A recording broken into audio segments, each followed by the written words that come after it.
Hello everyone, I'm Alex Smith and this is Rupert Honeywood from Business Growth Bureau. Right now we're going to be looking at a really pressing question actually, it's quite a good one. In terms of how do I protect my company during economic change? Where the hell do we start with this one? It's quite a big one actually. I think we both agree that we're living in particularly uncertain times. There's massive opportunities out there, but also it is a case of making sure that your business is well protected from change, but also you are in a position to be able to seize those opportunities. I mean, at this point, it'd probably be very good to mention we have got other video episodes around where we actually talk about how to market in different ways, how to bring different products out there, and also actually how to go on the offensive in terms of providing value and content to actually get people to come to you opposed to always going out to them. So obviously, in addition to this video, there are other ways that you can learn from different ways of protecting yourself. But Rupert, what do we cover right now to help with economic change? It's a very interesting subject. I think the first thing is about doing some very basic things in your business. Obviously, looking at things like your overheads, very boring things, unfortunately, but cutting out unnecessary expenses, which is absolutely amazing when you go through your bank statement and you realise how many incidental things that are going out, and you then start looking at where you really need those. Quite often you can find you can easily save 500, 1,000, several £1,000s or dollars per month by doing that with no impact on your business at all, other than the fact it's more profit on the bottom line. So there's very basic things you can do like that. It's also, as much as possible, another very basic thing is if you've got expensive debt in your business, for example, and debt can be good as well as bad, but let's say as a business, you've had to invest in certain things, and some of the arrangements you've got are more expensive forms of finance, then you could be looking to either refinance at lower cost or just basically paying a lot of that stuff down. Yeah. And that'll give you more resilience in your business. The other side of it is for example, let's say there was a massive economic change for some reason, there was a little bit of a downturn for a while. What companies can do, which can be some of the worst things to do, is they'll cut out quite often, their marketing spend. And yes, in the short term, that will help on the bottom line. The problem is that as you start to then recover out of things, is your business has actually been impacted, whereas others, where they've been able to invest, are able to race ahead of you, coming out of a potential recession or whatever may come on the back of it. So bear in mind, these things can be quite local as well. So it may be that where you live, say if in the UK, or it might be the US, where you live, and maybe even to certain territories or certain industry sectors or territories can actually be impacted positively and negatively by what's going on. So it's about getting your marketing right around that and basically trying to diversify some of your portfolio of marketing as well, and also your product range. So you've got a wider product range, and equally where you can start to reach other markets. So is marketing the sole thing to do to protect yourself when economic change strikes? No, it's not the sole thing, but certainly what you should be doing is making sure that one of the things you don't cut down on, in fact you possibly even expand on, because everyone else will be trying to cut down, is your marketing. Because if you keep that continual lead flow coming into your business, that's actually what's going to drive the sales. It's just that if things change, or when things change, you just need to be a lot smarter about it. So let's say the UK went through a period of recession, then why wait for that to happen? Why not look at other markets now?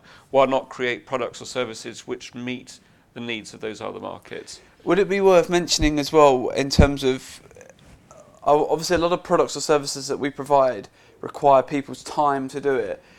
Is it worth looking at for companies certainly that provide services, about actually taking that service online so it can be accessed 24/7 in terms of time periods, but also so that doesn't then require any real maintenance apart from content creation and things around that? Because obviously when we've got expensive BDMs and support stuff around us, if the market dries up, you still have to employ those people and pay them people. Whereas if you've got a solution online that's always there, that doesn't cost that much to maintain. So is it worth, for people watching, whether you're a small or a large business, is it worth people considering the idea of actually kind of getting their products and services online? Yeah, and to be frank, you should be doing that anyway. Is that the future, or do you think of a lot of businesses? It certainly should be. Obviously, you've just got to bear in this information age, there is a lot of free stuff out there. So, one of the biggest tools out there that we all got access to for free is YouTube. What better place to be? So it's about, if you're going to do that, always make sure you're going to share massive amounts of value, but also the big part of it is that once people feel they've built a relationship up with you, you'll be the people that they'll come to first, because they've already feel that there's a bit of an element of relationship of trust there. Right. So it's about having all that good content out there, and certainly the other thing is that it doesn't all have to be free. You can create products or services which can largely be delivered online at fairly low cost. And again, that is a way of giving you resilience. Plus, it also means you're less governed by territory. It's much easier to trade in other countries through having online portals. In a world now where we're trading in time more than really anything else, is the age of going to meet clients a dying art? Is that something that's on the way out, or because in my personal opinion, and especially in the way that we work, a lot of our work now is either we get people to come to us in a group, say, of 40, 50 people, or we do a lot of stuff online now through different mediums of platforms. But is it moving into a world now where everyone's expecting it to be over the internet, everyone's expecting it to be over virtual things like through like Zoom calls, stuff like that? Is that the future? Yeah, I mean, I think definitely that is a large part of the future. I wouldn't say that meetings are dying out. I think possibly the way that meetings happen now is different. For example, we ourselves in the last year or so were going out to see lots of potential clients, physically getting in the car, driving over there, and obviously bear in mind the time wasted in travel as well as colossal. So a lot of the meetings tend to be held more virtually using video conferencing now. Obviously in the States as well, you've got massive things with geography there. You don't want to get on a flight every 5 minutes to go and see someone. So why not use the technology platforms that are available to us all at a very low cost? But what I would say is the consultative sale approach still works, but what you can also use other technology around there, like webinars that we've talked about a bit before, and all the other good things too. And again, that gives the ability to trade outside your area, gives you much more market resilience, and to be able to scale your business as well. Yeah, and also then maybe just to finish on, it's a bit of a different thing, a bit of a kind of test it. Prediction for the future. When do you think the crash might happen? Oh God, the bottom line is I don't know, but what I would say is cyclically things seem to happen every 9 or 10 years. There is a lot of money being pumped around everywhere at the moment, so hopefully we've got another couple of years or so before anything significant happens. But one of the things that we all know is the world is a very fast-moving place.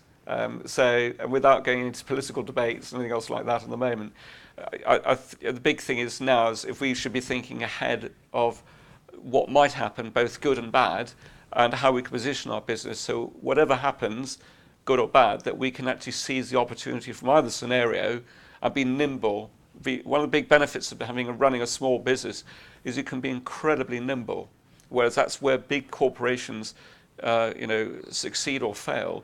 And a lot of the retail model, for example, whether it's in this country or elsewhere, is being devastated because they haven't adapted to the changing times. And we just need to do that now. If we seize the moments, massive opportunities. Perfect, thank you. And is there anything else maybe we should be covering? I think we've covered it all, man. So cool. Thank you very much for watching. As you know, I'm Alex Smith and this is Rupert Honeywood from Business Growth Bureau. Thank you so much. Take care of yourself. Thank you.